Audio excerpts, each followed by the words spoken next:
Controlar les emocions serà clau per afrontar situacions de pressió, per superar moments de frustració, com les derrotes, també les lesions.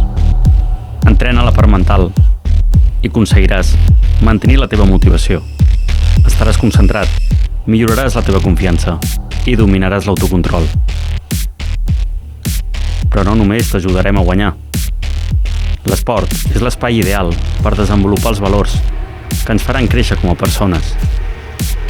Esforç, sacrifici, disciplina, humilitat, perseverància, superació, treball en equip. Entrena la part mental. Jugaràs amb avantatge.